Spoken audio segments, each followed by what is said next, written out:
कमल तेरे तोए तोए दीना सतगुरु दीन दयाला तेरे तोए तोए दीना सतगुरु दीन दयाला चरण कमल तेरे तोए तोए दीना सतगुरु दीन दयाला चरण कमल तेरे तोए तोए दीना सतगुरु दीन दयाला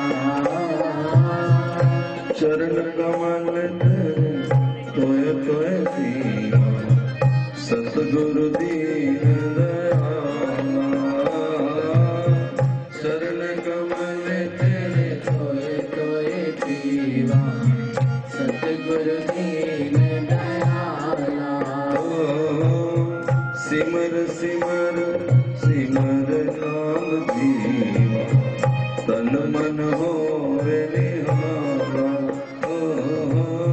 सिमर सिमर सिमर नाम जीवा तन मन होवे निहारा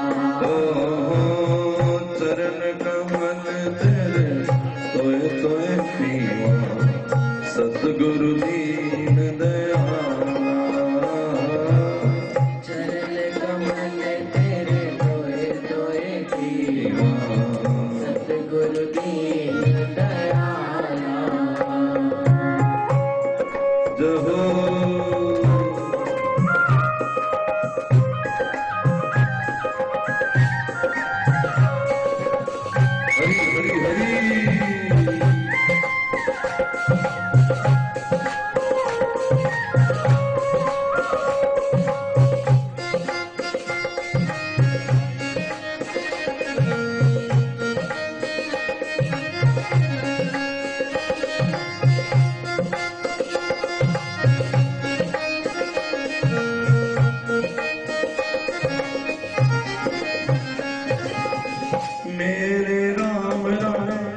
मेरे राम राय जो रामे त्यों रहिए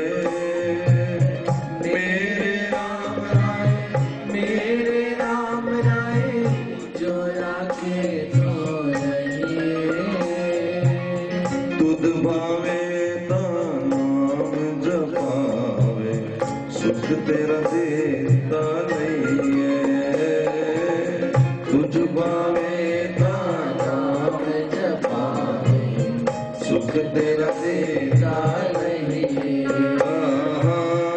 चरण कमल तेरे तोए तोए दीना सतगुरु दीन दयाला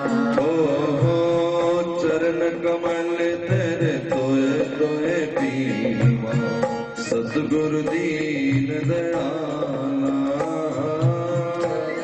कमल तेरे तोए तोए पीवा सतगुरु दीन दयाला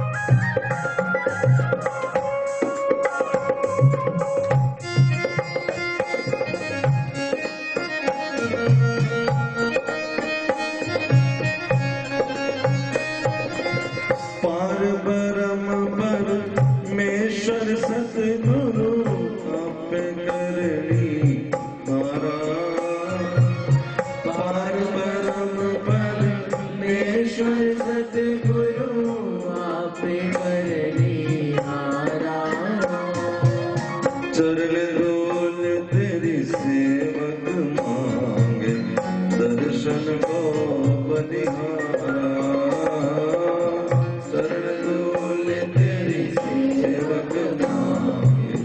दर्शन को बनिहारा चरण कमल तेरे तोए तोए पीवा सतगुरु दीन दयाला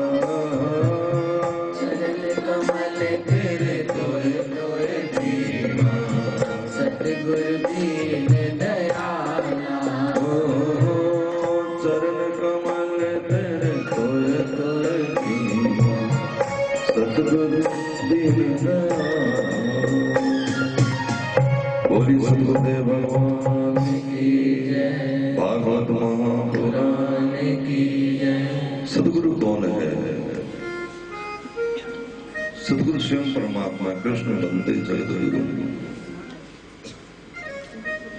टोंटी में पानी आ रहा है, बाथरूम में, रसोई में, हम कहते टूटी चली गई, टूटी आ गई।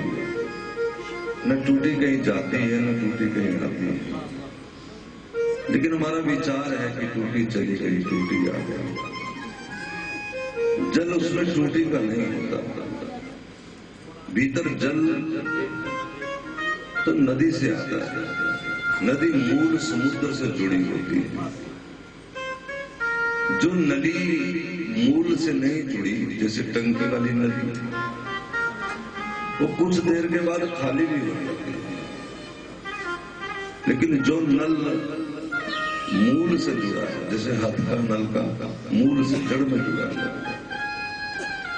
जो जड़ में जुड़ा है उसमें जल स्रोत कभी खत्म ही नहीं होता। इसी तरह दो किताब पढ़ के कोई बोले तो थोड़ी देर के लिए ज्ञान है, पढ़ाया फटाफट बोले, खत्म हो गया।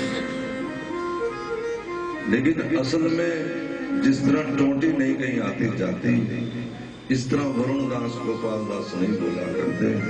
बोलने वाला मूल परमात्मा है, ज्ञान उसका। कृष्ण बंदे जगदगुरु। ये अलग बात है कि पानी टोंटी हमारे घर आती तो हम टोंटी से बात करते हैं और उसी का ही धो लेते हैं पानी से, उसी पानी से धो लेते हैं। जो टोंटी में पानी आता है उसी से उसको धो के साफ कर लेते हैं। इसी तरह जो ज्ञान मिला है सदगुरु से, तो जिस भी रूप में हूं, जिस भी आकार में हूं, स्त्री रूप में हूं, पुरुष रूप में हूं, उनको नमन है। लेकिन मूल ज्ञान ही परमात्मा है। जैसे मैं कई बार कहा है कि स्कूल में हम पढ़े, तो स्कूल में मास्टर था कि मास्टरानी थी, वरमाणी थी कि शर्माणी थी, कुछ पता नहीं। मोटे थे कि पतले थे, गोरे थे कि काले थे, लेकिन ज्ञान दिया हुआ एक ही था। इधर वाले दो दूनी चार बोलेंगे तो इधर वाले क्या बोलेंगे? दो दूनी क्या होता है? और पीछे वाले अलग बोलेंगे क्या? कोई कहीं का पड़ा, कोई कहीं का, कोई कहीं से आया, कोई खन्ना से आया, कोई जलंधर से, कोई अमृतसर से, कोई यमुनानगर से, कोई दिल्ली से, कोई देहरादून से, लेकिन सब कहेंगे दो दूनी चार। इसी तरह जो मूल ज्ञान से जुड़ा है वो अलग अलग बात नहीं बोल सकता, वो एक ही बात बोल सकता। सुखदेव जी महाराज ऐसे सरल महात्मा हैं जिन्हें ये ज्ञान ही नहीं है कौन स्त्री है कौन पुरुष है। और जैसे महात्मा की वृत्ति होती है, मैंने कल भी कहा था कि पंडित जी जब पूछे कि भाव कैसा होगा साधक का, तो जैसा गुरु का भाव। सुखदेव जी महात्मा के पास ये दृष्टि है कि उनकी नजर में स्त्री पुरुष में कोई भेद नहीं। तो जिन स्त्रियों को देख करके वो जा रहे थे, वो नगन आ रही थी, नगन अवस्था में प्रणाम कर दिया। पीछे व्यास ने जब कहा बेटा बेटा, व्यास बूढ़े थे, लेकिन जैसे पिता को देखा तो उन स्त्री ने अपना तन ढांक लिया। व्यास जी ने कहा कि कमाल करती हो, मेरे पुत्र को देख करके तन नहीं ढांका, जो युवा है, किशोर है, मुझ बूढ़े को देख के तन ढांक रही हो, क्यों? उन्होंने कहा कि तुम्हारे पुत्र के पास वो दृष्टि है कि उन्हें पता नहीं कि कौन स्त्री है कौन पुरुष। तो व्यास का ये प्रश्न है कि उन्हें नहीं पता, तुम्हें तो पता है कि तुम स्त्रियां हो कि पुरुष हो। नहीं, जैसा गुरु की नजर होती है। उन स्त्रियों ने जवाब दिया कि उनकी दृष्टि पड़ते ही हम भी भूल गई कि हम पुरुष हैं कि हम स्त्री हैं। हमें भी नजर आने लगा कि हम आत्मा है। बस गुरु की दृष्टि वो कमाल करती है। परीक्षित महाराज, जिनका जन्म ऐसी परिस्थितियों में हुआ कि जब महाराज महाभारत का युद्ध आगमन में था, अभिमन्यु का अंश उत्तरा के गर्भ में आकर स्थापित हुआ और इस बीच अभिमन्यु की महाभारत युद्ध में मृत्यु हो गई। फिर युद्ध चलते चलते अंत में दुर्योधन भी मर गया और मरते मरते वो एक नवा मुसीबत कर गया। दुष्ट लोग मरते मरते भी नवी मुसीबत खड़ी कर जाते हैं। जिन दिनों ये अंतिम स्टेज पे था तो इसकी कमर तोड़ दी थी भीम ने। दर्द के मारे चिल्ला रहा था, करा रहा था। गीध नोच रहे थे आंते, लाशें गिरी पड़ी थी चारों तरफ। कुत्ते, सियार, कौवे, जख्मी था ये। अब जब इसकी तरफ उड़ते तो छट ऐसे करता, लेकिन कोई इसके कहने से पीछे नहीं होता था। अश्वत्थामा ने देखा, जिसका गुरु पुत्र था, मित्र भी द्रोणाचार्य का पुत्र था अश्वत्थामा। अश्वत्थामा ने जब देखा ये हाल दुर्योधन का, तो अश्वत्थामा बोले, वक्त क्या नहीं दिखाता। ये वही दुर्योधन है जो एक आवाज लगाता था तो सैकड़ों दास दासियां आगे पीछे घूमा करते। और आज ये कहता है कि कौओं को, चील को कि पीछे हटो, लेकिन पक्षी भी नहीं बोलते, कीट पतंगे भी नहीं बोलते। दुखी हो गया अश्वत्थामा। उसने कहा, मित्र, मैं तुम्हारे इस स्थिति को देख करके मेरे मन में बड़ी पीड़ा हो रही है, मैं इसको संभाल नहीं पा रहा। दुर्योधन बोला, इस पीड़ा से नहीं ज्यादा एक पीड़ा मेरे मन में है, ध्यान दो। सोने के पलंग पे सोने वाला 56 दास दासियां चारों तरफ घूम रही, वो हट गई और ये पड़ा है मैदान में। ये पीड़ा नहीं, पीड़ा ये है कि अंत समय तक उन 5 पांडवों में से किसी का बाल बांका भी ना हो सका। हम 100 भाई थे, 100 के 100 भाई मौत के घाट उतर गए, उन 5 में से किसी का भी कुछ ना बिगाड़ सके हम। अरे एक ही गर्दन ही मोड़ देते, का कान ही काट लेते, कम से कम बाजू मरोड़ लेते। तब कहा अश्वत्थामा ने, घबराओ नहीं, मैं चाहे छल से चाहे बल से कैसे भी करूंगा, अब 5 में से एक की गर्दन तो काट के लाऊंगा, भले मुझे कुछ भी करना क्यों ना पड़े, चोरी ना करनी पड़ेगी। ये दोनों नहीं जानते, न छल से, न बल से, न दल से पांडवों का ये कुछ नहीं बिगाड़ सकते। क्यों? क्योंकि पांडव अपने बल के सहारे पे नहीं, पांडव श्री कृष्ण के आश्रित हैं, जो उनके सहारे रहते हैं। हर बात निराली है। लोगों को लगता है कि वो जीत रहा है अपने बल पे। नहीं नहीं नहीं, भगत को अपना बल होता ही नहीं। और सच बात तो ये है, जिसे अपना कोई भी बल है वो भगत हो ही नहीं सकता, उसे भगत कहलाने का हक ही नहीं है। जो किसी भी बात में अपना बल मानता है, चाहे भजन का बल माने, चाहे तप का बल माने, चाहे जप का बल माने, भगत का तो एक ही आसरा है, मेरा कोई न सहारा बिन तेरे नंदलाल सावरिया। कोई सहारा नहीं है। जुबान खिलती है तो जो जवाब आता है ये उसको अंदर पक्का पता है, ये जवाब मेरा नहीं है, ये जवाब श्री कृष्ण का। बात बन गई है, लोग कह रहे हैं कि ठीक हो रहा है, ठीक करने वाला भी परमात्मा है। लेकिन कई बार मैंने बहुत महसूस किया है, आप यकीन मानो, महात्माओं से भी पाला पड़ता है, वो भी बात करते हैं, कुछ कुछ पुरुषार्थ को खड़ा पल देते। पुरुषार्थ मतलब हम कुछ करके कृपा पा लेंगे। जैसे हम बरसाने आए हैं तो कृपा मिल जाएगी, ठीक है कि नहीं? लेकिन सही बात अगर तुम विचारो और अगर मन से सोचो, मन आत्मा का ध्यान लगाओ तो तुम्हें पता लगेगा कि बरसाने आने पे कृपा क्या होगी। कृपा से ही तो बरसाने आए हैं। मूलभूत तो कृपा वहीं से शुरू हो गई है। नाम जपेंगे तो कृपा होगी।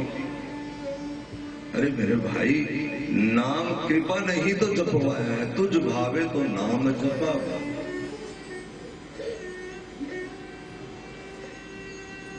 एक कोई भगत जी थे, नदी किनारे जा रहे थे तो उन्होंने पीछे मुड़ के देखा कि 2 पांव के निशान, और अकेले चल रहे थे तो 2 पांव के निशान। रोने लगे कि कन्हैया आज तू भी साथ छोड़ के आ। क्यों? क्योंकि जब मैं पहले आता था तो पहले 4 पांव के निशान और आज 2 ही पांव के निशान। कन्हैया ने कहा कि जब तू नवा चला तो मैं तेरे पीछे पीछे था, और तो मैंने तुझे गोद में उठा लिया। ये पांव के निशान मेरे ही हैं, तेरे तो है ही नहीं। तेरे निशान ही कहा, तो अपने निशान खोज रहा है। हम जो कुछ कर रहे हैं हम नहीं कर रहे हैं, करवाया जा रहा है। ये विश्वास कर लो। जब अंदर विश्वास उठ गया तो बस समझो तुम्हारी भक्ति शुरू हो गई। तुलसीदास जी कहते हैं, बिन विश्वास भक्ति नहीं, तेह बिन द्रव्य नारायण। बिन विश्वास भक्ति नहीं, तेह बिन द्रव्य नहीं राम। राम कृपा बिन सपने हूँ, जीवन ने बिना विश्वास के भक्ति नहीं है।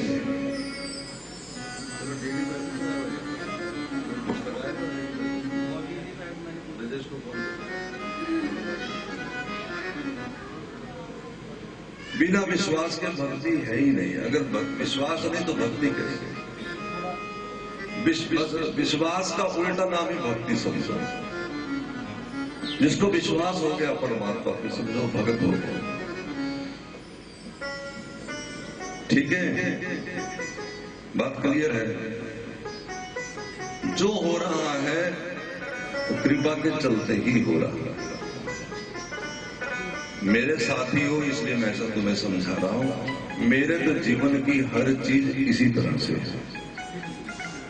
गलती बीच में बनती होगी, लेकिन उस गलती को भी मैं अपनी मान करके प्रभु से प्रार्थना कर लेता हूं, क्योंकि गलती भी वो ठीक कर लेते हैं। लोग गाते हैं, न जाने कौन से गुण पे दयानिधि रीझ जाते हैं। नहीं जाने कौन सी जीवात्मा का गुण होता है जिसमें भगवान खुश हो। नहीं नहीं, मेरा जवाब ये है, ये अवगुण को ही गुण समझ के रीझ जाता है। हमारे अवगुणों को गुण मान लेते हैं। गाना हमें नहीं आता, बोलना हमें नहीं आता, नाचना हमें नहीं आता, लेकिन उनकी मर्जी हो तो क्या करें। तो अश्वत्थामा कहते हैं, कैसे भी करके कृष्ण आश्रितों के शिविर में से एक गर्दन काट के लिया। जो कृष्ण आश्रित है वहां से फूल लाना भी मुश्किल है, गर्दन काटना तो बड़ी दूर की बात है। भगवान के जो आश्रित है वहां से कुछ ले जाना।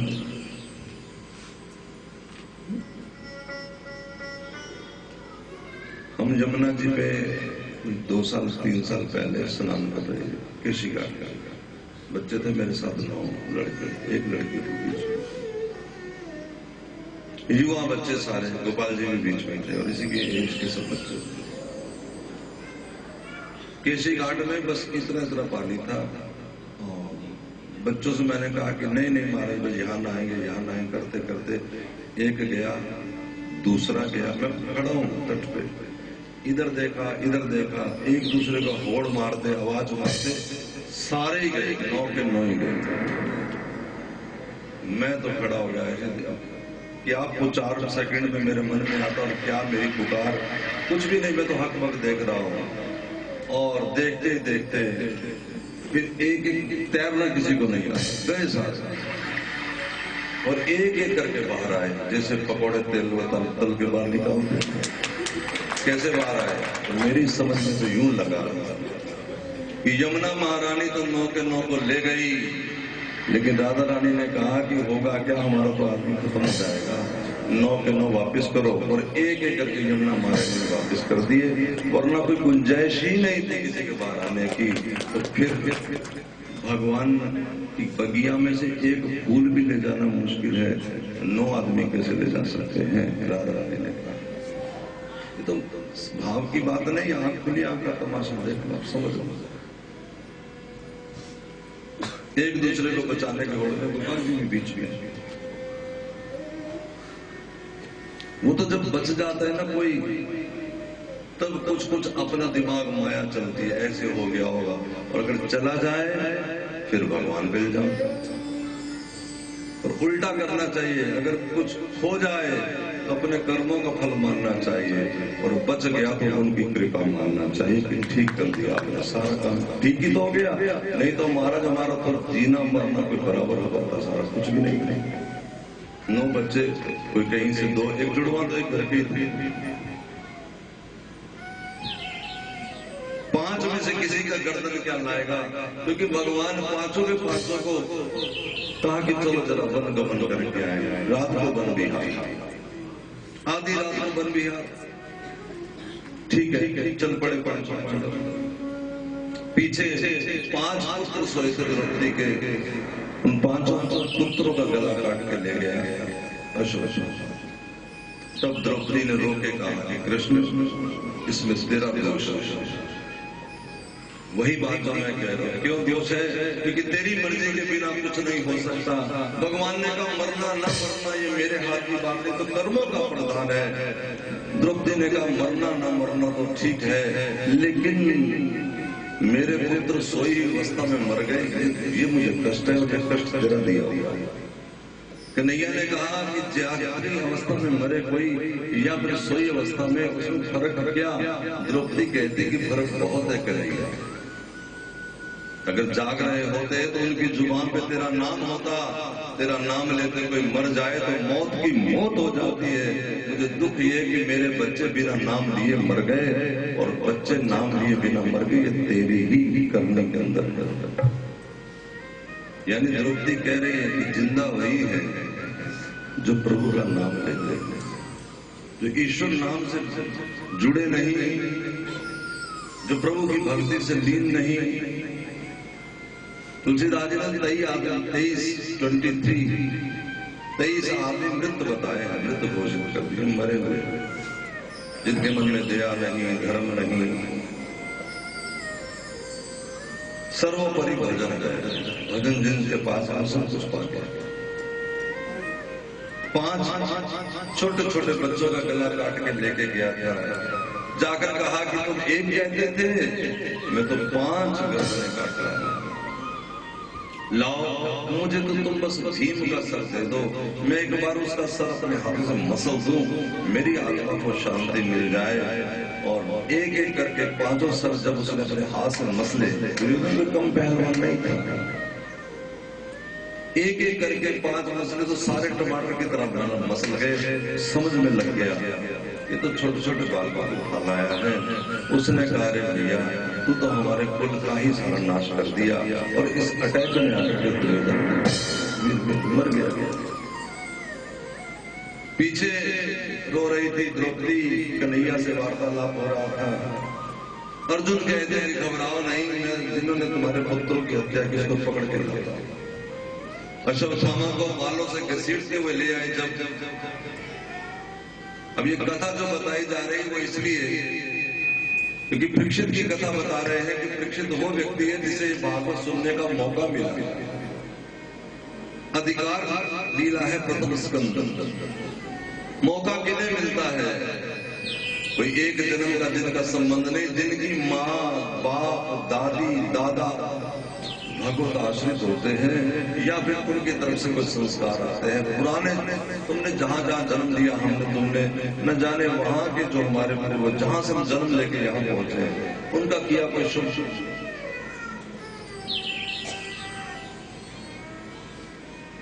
दादी है परीक्षित द्रौपदी। दादी कैसी है जिसके 5 पुत्रों को मार के ले जाने वाला हत्यारा पकड़ के ले आए जिस मारे कम कर ले अपने आप ही कहना पड़ता था थोड़ा जब पकड़ के लाए तो द्रौपदी ने ये नहीं कहा इसको मार डाला। 5 बच्चों का हत्यारा अगर पकड़ में आ जाए तो कोई मां क्या कहेगी कि छोड़ दो। लेकिन धर्मपरायणा द्रौपदी कहते मुच्यताम निद्राम गुरु ब्राह्मण को। ये गुरु भी है हमारा और हम ब्राह्मण का बेटा भी है इसलिए इसको छोड़ दो। मैं नहीं चाहती कि जैसे मैं अपने बच्चों की याद में रो रही हूँ विलाप कर रही हूँ हमारी गुरु माँ भी इसी तरह अपने संतान की याद कर। फिर मेरा तो मेरे पति भी जिंदा है गुरु माँ तो विधवा है और गुरु में और गुरु पुत्र में कोई अंतर नहीं होता इसलिए छोड़। ब्राह्मण को सजा देना नहीं चाहिए गुरु को सजा नहीं दे सकते शरीर की दंड नहीं दे सकते। अब आप बताओ जब 5 बच्चों का हत्यारा जिसके 5 बच्चों को मार दिया हो थोड़ी रिपीट कम हल्की सी कम कर जिसके 5 बच्चों को मार दिया हो वो इस तरह के वचन बोले कि धर्म ये कहता है। हाँ धर्मवान वही है क्योंकि धर्म मित्र नारी ये सब आपातकाल में परखने पड़ते हैं। धैर्य कितना है तुम्हारे अंदर धर्म कितना है तुम्हारे अंदर कितना तुम नारी कैसी तुम्हारे साथ जुड़ी हुई है। धैर्य धर्म मित्र और नारी आपातकाल परखिए ये चारों जने मुसीबत में पकड़ में आएंगे। कौन कौन कितना तुम्हारे अंदर धीरज धैर्य धर्म के कितने तुम अधीन हो।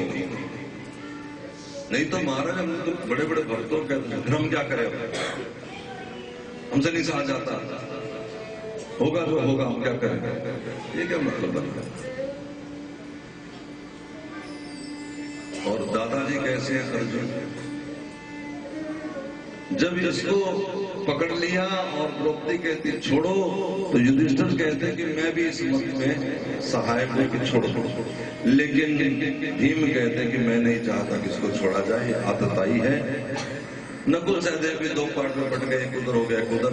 तब कन्हैया लाल बोले अर्जुन अब तुम्हारी क्या राय है। अर्जुन कहता है सरकार हमारी अपनी क्या राय हमारी तो वही राय है जो आपकी राय है। भगवान बोले फिर मेरी राय तो यूं है कि मैंने शास्त्रों में कहा है कि किसी भी ब्राह्मण को मारना नहीं चाहिए और ये भी शास्त्र में मेरा वाक्य है कि आतताई को छोड़ना भी नहीं चाहिए। ये आतताई है आतताई उसे कहते जो बालकों का हत्यारा हो जो स्त्री का हत्यारा हो छोड़ना नहीं चाहिए। लेकिन ब्राह्मण को शारीरिक दंड भी नहीं देना चाहिए। अर्जुन ने कहा टेढ़ी टांग वाले तेरी बात भी टेढ़ी लेकिन मैं भी तेरा ही पढ़ा हुआ हूं तेरा शिष्य हूं महाभारत सीखी है गीता का ज्ञान लिया है तुमसे। तुमने एक बात और भी कही है वो ये कि यदि कोई अपने से बड़ा हो उसको धनहीन करके उसका मान छीन करके उसको एकदम निहत्ता करके एक गोला छोड़ दिया जाए बेसहारा कर दिया जाए हर तरह से ये भी उसकी मृत्यु के समान ही है। अर्जुन ने अश्वत्थामा को उसकी मणि मस्तक से निकाल ली और अपमान करके सर मूंद के अपमानित करके छोड़ दिया। सम्मान बहुत बड़ी चीज है। अश्वत्थामा जब अपमानित हो गए क्रुद्ध हो गए तो उन ब्रह्मास्त्र का अनुसंधान किया उस ब्रह्मास्त्र को छोड़ा तो कन्हैया ने कहा कि ये सिर्फ छोड़ना ही जानता है वापस लौटाना नहीं जानता। हे अर्जुन तुम अपनी ब्रह्म विद्या से उस ब्रह्मास्त्र को लौटा लो वरना पूरी सृष्टि का नुकसान होगा जगत का नुकसान होगा। अर्जुन ने ऐसा किया, लेकिन ब्रह्मास्त्र को दोबारा से